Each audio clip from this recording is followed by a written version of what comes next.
Não podemos resolver problemas do século XXI com soluções do século XX. Olha, essa afirmação do general Stanley McChrystal é forte, né?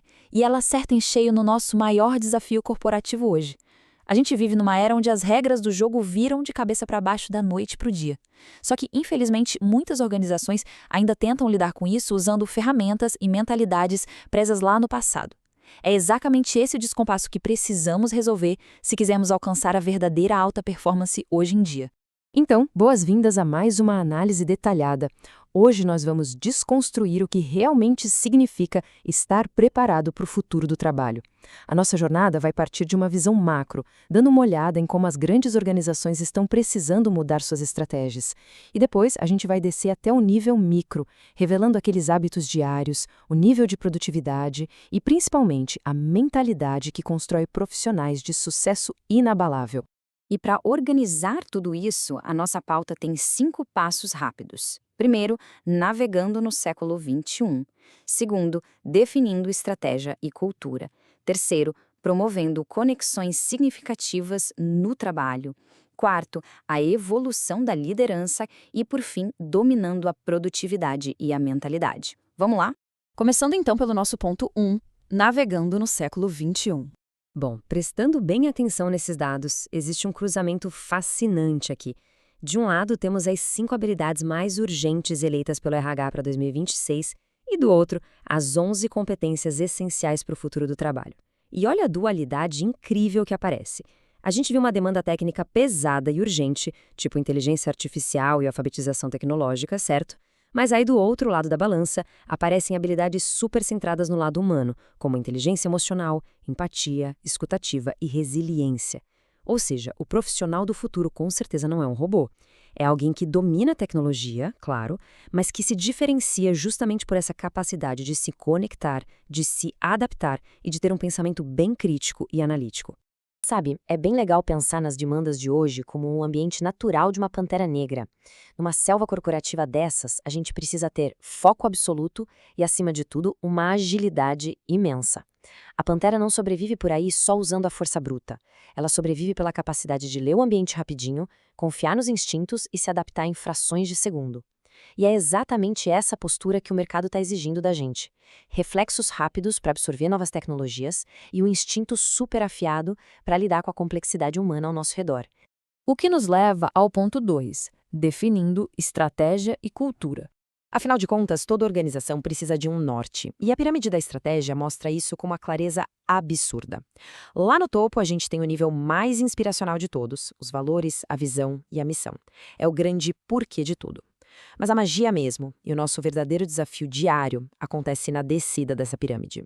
Ideias que são super abstratas, precisam obrigatoriamente ser traduzidas em objetivos estratégicos realizáveis e, lá na base, virar ações e KPIs totalmente concretos.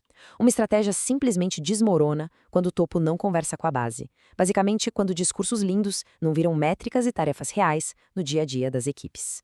E é bem na execução dessa estratégia que a gente esbarra com força na realidade da cultura organizacional. Tem essa frase que bate muito forte: sua cultura é definida pelos piores comportamentos que você tolera. Pois é, não importa o que está escrito naquele quadro bonito na recepção do escritório ou na aba de valores do site. A cultura real, a que acontece na prática, é aquele limite de comportamento ruim que a liderança simplesmente aceita e não faz nada a respeito. Se a falta de colaboração ou desrespeito passam batidos só porque alguém entrega a meta no fim do mês, adivinha, essa é a verdadeira cultura daquela empresa. Mas a parte boa é que essa ideia nebulosa de cultura não precisa ser um bicho de 7 cabeças, ela pode ser desconstruída. O framework PRISM do Gartner pega a cultura e divide em 5 pilares superacionáveis: propósito, regras, identidade, segurança e métricas. E detalhe, a gente não está falando de fazer festa de sexta-feira na firma. Estamos falando, por exemplo, de segurança psicológica. Como a equipe se ajuda a inovar sem aquele pavor de ser punida por um erro honesto. Estamos falando de ter uma identidade compartilhada e de definir métricas que realmente importam. Quando a gente estrutura a cultura desse jeito, ela deixa de ser um mistério e vira uma verdadeira alavanca de performance. E isso puxa a gente direto para a parte 3, promovendo conexões significativas no trabalho. Porque o engajamento no trabalho não é um botão mágico de liga e desliga. Ele tem várias faces. Esse acrônimo, CLEAR, mapeia muito bem as 4 dimensões que mantêm a gente conectado. Nós temos a conexão com os colegas, a conexão com a liderança, com a empresa em si e seus valores, e a conexão com o papel que desempenhamos todo dia. O segredo aqui é que se um desses quadrantes ficar fraco demais, o engajamento geral vai por água abaixo. Sabe como é? Um trabalho com tarefas incríveis não compensa uma liderança ausente, do mesmo jeito que ter colegas maravilhosos não segura quem detesta a própria função. O equilíbrio nesse radar é literalmente tudo. Passando agora para o ponto 4, a evolução da liderança. O ponto crucial aqui é entender exatamente a diferença entre ser um chefe com mentalidade do passado e um líder preparado para o futuro. A regra de ouro é simples. Chega de empurrar metas, a gente precisa puxar sentido. Naquele modelo antigão, a liderança era só ditar números e cobrar prazo, deixando todo mundo no piloto automático, o famoso modo tarefa. Só que isso não engaja mais ninguém hoje. A liderança de verdade agora exige conectar a meta ao motivo de ela existir, mostrar o impacto real. É só assim que a equipe sai desse piloto automático e entra no modo construção, que é onde a inovação acontece de verdade. E olha que interessante, essa transição de dar ordens para dar autonomia não é uma ideia que surgiu ontem. O mundo corporativo é que demorou para pegar o jeito. O general George S. Patton já mandava real lá atrás. Nunca diga às pessoas como fazer as coisas. Diga a elas o que fazer e elas surpreenderão você com sua engenhosidade. É bem por aí. O microgerenciamento sufoca a inovação. Quando a liderança dá a direção clara, o quê, mas solta o como na mão da equipe, a gente destrava o verdadeiro potencial de cada um e garante performance sustentável no longo prazo. Essa virada de chave mental fica ainda mais nítida com essa filosofia genial do André Morral. Comandar é servir, nada mais e nada menos. É isso. A pirâmide de poder virou de ponta cabeça. Hoje, o papel de quem lidera não é ficar num pedestal esperando reverência. O papel é atuar como suporte, como facilitação pura. É arregaçar as mangas, remover obstáculos e garantir que a equipe tenha tudo para fazer o melhor trabalho possível. No fundo, a verdadeira autoridade virou um grande ato de serviço. E essa imagem aqui ilustra o conceito perfeitamente. Numa alcateia atravessando a neve, a liderança não é necessariamente aquele lobo isolado lá na frente, bem distante de todo mundo. A força real está em guiar de dentro do grupo. É manter o bando unido, proteger a retaguarda, dar o ritmo e usar o esforço de todos para vencer a resistência da neve. Liderança ágil e moderna é isso. É compartilhar o mesmo terreno que o time e avançar em conjunto. E assim chegamos ao nosso último ponto, o 5, dominando a produtividade e a mentalidade.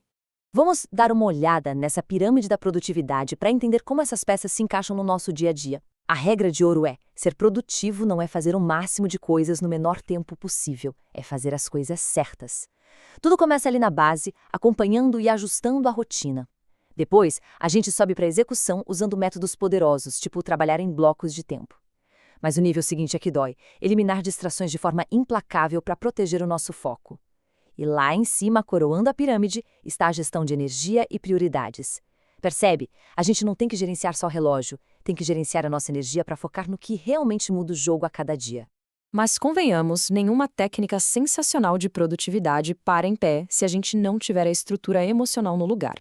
E é aí que o estoicismo entra como uma luva.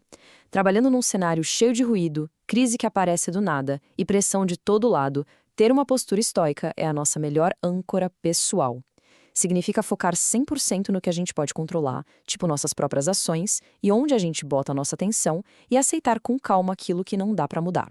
Sem essa resiliência emocional, fica muito difícil navegar na complexidade de hoje. E é exatamente com essa mentalidade resiliente que a gente consegue abraçar o aprendizado contínuo, validando o que o Júlio César dizia lá atrás: a experiência é a professora de todas as coisas. No século XXI, o aprendizado definitivamente não acaba quando a gente pega um diploma. Ele é um ciclo diário de tentar, errar, ajustar e evoluir. É a prática do dia a dia, junto com uma mente super aberta, que nos ensina a pegar métodos do passado e adaptar para essas novas demandas tecnológicas e sociais que não param de mudar. Bom, depois de cobrir todo esse caminho, desde a macroestratégia lá do topo até os ajustes de foco do nosso dia a dia, a gente precisa dar uma pausa para pensar.